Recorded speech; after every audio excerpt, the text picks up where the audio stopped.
कोई दूर देश में रह रहा है, पर इतनी सामर्थ्य नहीं है कि वो परिवार के सुखों का, परिवार के संबंधों का, सांसारिक ईश्वरी का त्याग कर सके, तो वहीं से पुकारे, हे वृंदावन धाम, मुझे श्यामा श्याम का दास्य रस चाहिए, मैं श्यामा श्याम की दासी बनना चाहता हूँ और मुझे श्रीधाम वृंदावन का अखंड वास चाहिए, सर्वस्व त्याग करके, कि पुनः वृंदावन धाम जाने पर हमें वापस न आना पड़े, ऐसी कृपा करो। जो बार बार ऐसा पुकारता रहता है तो श्रीधाम वृंदावन की असीम कृपा होती है और उस जीव को खींच लेता है वृंदावन धाम।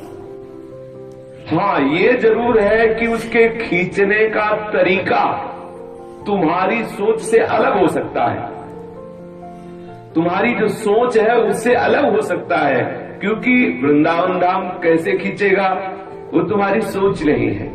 तुम जिस प्रकार से सोचे होगे शायद बिल्कुल उसके विपरीत हो।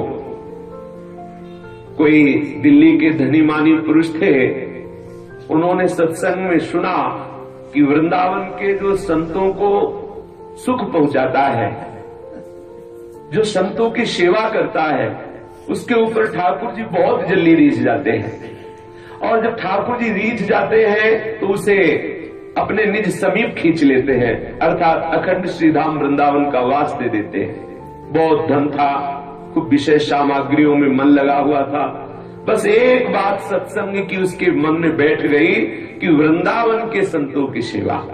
संत तो सब भगवत स्वरूप है, पर सत्संग में शब्द कान में पड़ा कि वृंदावन के संतों की सेवा से बहुत शीघ्र ठाकुर जी रीझ जाते हैं और ठाकुर जी श्रीधाम वृंदावन का वास रीझ कर प्रदान कर देते हैं। धनी मानी था, मन में आ गई बात। अब जब वृंदावन आता तो संतों की पंगत करवाता। ऐसा मत समझो कि वृंदावन में जो भंडारे खाते घूमते हैं ये ऐसे ही संत हैं। कहाँ बैठे हैं? श्रीधाम वृंदावन में। कहाँ जा रहे हैं? प्रिया प्रीतम का प्रसाद पाने। यहाँ जहाँ भी भोग प्रसाद बट रहा होगा, पहले श्यामा श्याम को पवाया जाएगा और इस रज में बैठ के पाएंगे। इस रज में, परम प्रेम में, रज में बैठ के पा रहे हैं। प्रिया प्रीतम का भोग लग रहा है और प्रिया प्रीतम के आश्रित हैं, जो श्यामा श्याम के आश्रित हैं, श्यामा श्याम के महल में रह रहे हैं, श्यामा श्याम का उच्छिष्टामृत पा रहे हैं। ये कोई साधारण है? वृंदावन में साधारण जीव आता है?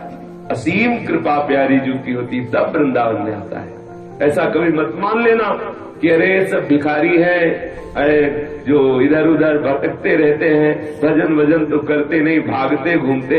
इनका भजन हो गया है, इनका भजन पूरा हो गया है, तब इनको श्रीधाम वृंदावन मिला है। धाम ऐसे मिलता है, भजन की परिपक्व अवस्था का नाम धाम की प्राप्ति है। हो गई भजन, अब क्या करें? उस भजन का रसास्वादन करें। ये जो धामवासी है, यहाँ फिरे स्वार्थ आपने, भजन कहे फिरे बाह। भजन पकड़े घूमता है, बिना भजन के कोई रह नहीं सकता। आंखें हैं तो देखेगा ना संतों को, देखेगा लताओं को, देखेगा श्री यमुना रस रानी को, देखेगा राधा वल्लभ जी को, राधा रमण जी को, बांके बिहारी। इससे बड़ा कोई भजन है? अरे 24 घंटे में एक बार सरकार के सामने जाके दंडवत कर लिया, आंख में आंख मिला रही, हो गया है तो बहुत उदार शिरोमणि है, अति उदार करुणा वरुणालय प्रभु है, साक्षात प्रभु विराजमान है। अगर श्रवण है तो आप जपो न जपो, चारों तरफ राधा नाम की गूंज हो रही वृंदावन में।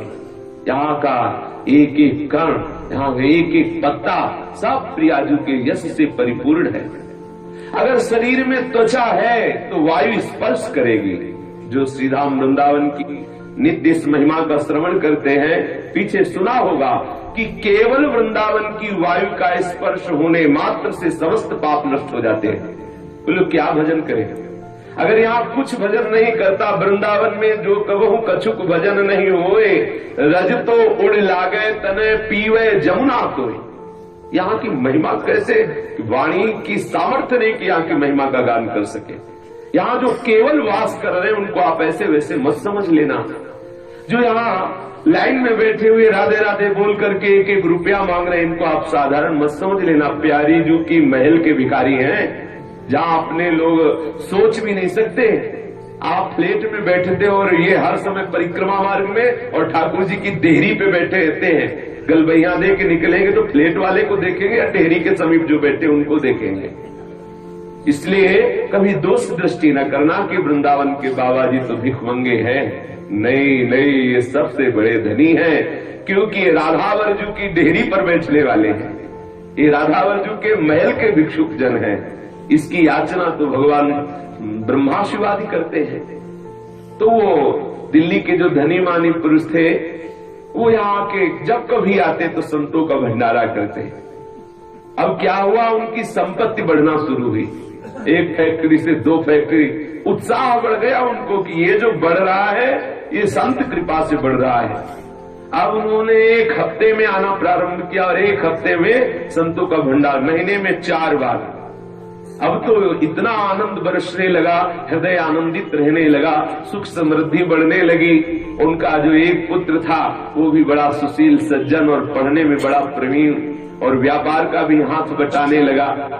अब उनके मन में उत्साह हुआ कि वृंदावन के संतों को एक बार अपने यहां लाया जाए। वृंदावन के संत बड़े उदार हैं, बड़े कृपालु हैं और वो वर्षों से सेवा कर रहे थे, इसलिए सब संत समझ गए थे दिल्ली वाला भगत आने वाला है। अब जब दिल्ली वाला भगत अब की बार आया तो अब की बार चिट्ठी नहीं बांटा, हर संत को बुला के साष्टांग प्रणाम किया और कहा, भगवान हमारी आकांक्षा है कि कल हम बस लाएंगे और आप सब चल करके कृपा करके हमारे घर में अपने चरण रज पधराइए, हमें बड़ा सौभाग्य होगा। उदार शिरोमणि श्री स्वामिनी जी के महल में वास करने वाले ये उदार भगवत प्रेमी महात्मा जन राजी हो गए। अब बहुत आनंदित हुआ। हम आपको वृंदावन की खींचने की बात बता रहे हैं। अब तो एक बस लाया तो बस में सब संत जन आने लगे। उनमें एक संत ऐसे बैठे जो कभी कहीं नहीं जाते थे भंडारे में, किसी के भंडारे नहीं जाते थे, वृंदावन की सीमा के बाहर नहीं जाते थे। आश्चर्य हुआ सबको कि जो वृंदावन की सीमा के बाहर नहीं जाते थे वो कैसे बैठे। वो सोचा कि शायद भाव दशा में उनको पता न हो। पूछा संतों ने कि बाबा ये बस जा रही है, कहाँ तुम्हें पता है? बोले हाँ दिल्ली। बोले तुम तो कभी नहीं जाते किसी भंडारे में, कभी वृंदावन के बाहर नहीं जाते। वो चुप हो गए, कोई उत्तर नहीं दिया। सब संतों ने उस धनी मानी सेठ से कहा तुम्हारे सब संत सेवा सफल हो गई। ऐसे विरक्त अकिंचन संत वृंदावन निष्ठा वाले पता नहीं कौन सी लीला होने वाली है, तुम्हारे साथ क्यों जाने को तैयार हो गए। वो कार से भागा और जाके विशाल उत्सव का स्वरूप रखा। खूब फूल मालाएं मंगाई, संतों के लिए सुंदर गद्दी, सुंदर सुंदर पुष्प डाल करके बिछाया। संत जन जब गए सबका चरणामृत लिया, बैठाला, पवाया। जब पा चुके सबको प्रणाम कर रहे थे तो उन संत ने कहा तुम्हें वृंदावन ने बुलाया है। बस बोले हम तुम्हें बुलाने आए, तुम्हें वृंदावन ने बुलाया है। सब संतों को लगा कि ये बावरे हो गए क्या, वृंदावन तो जाते ही आता ही है। पर संतों की भाषा समझना बड़ी विचित्र बात है। उस सेठ जी को कोई खास बात नहीं लगी कि हर हफ्ते वृंदावन जाते हैं, कह रहे वृंदावन ने बुलाया है। अब वो संत गाड़ी में बैठे, कोई भेंट दक्षिणा नहीं ली, चले आए।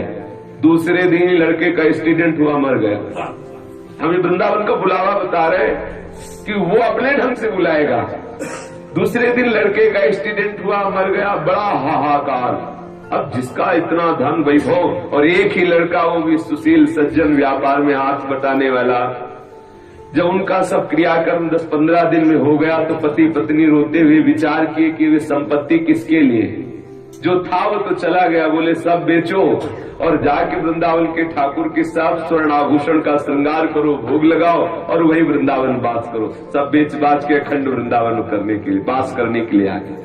जब वृंदावन खींचेगा तो अपने ढंग से खींचेगा। अगर आप अभी छोड़ के चले आओगे तो बढ़िया रहेगा, अगर वो खींचेगा तो अपने ढंग से खींचेगा, किसी काम कर नहीं रहने देगा, सिर्फ अपना बना लेगा।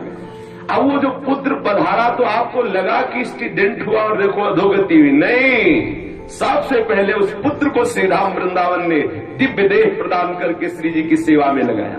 संतों की सेवा ऐसी थोड़ी। फिर उन दोनों की मनोवृत्ति से सर्व विषय का नाश करके एकांतिक वृंदावनवास की दोबारा दिल्ली का ध्यान भी ना आवे, दोबारा उधर ध्यान भी ना आवे।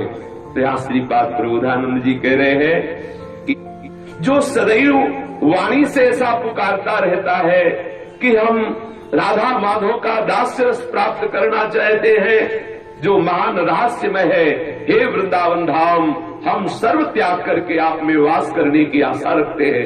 यदि जो अपनी वाणी से ऐसा पुकारता रहता है तो वृंदावन धाम अद्भुत कृपा करके उसका सर्व त्याग करा देता है, क्योंकि वो सर्व त्याग करने में असमर्थ है। तो वृंदावन सर्व त्याग करा सकता है। दो बातें हैं वृंदावन के त्याग में, जो वृंदावन त्याग करवाता है उसमें दो बातें होती है, या तो आपके हृदय में विवेक पैदा करके वैराग्य करा देगा, या ऐसी स्थिति प्रकट कर देगा कि आपके पास विषय सामग्री ही नहीं रहेगी।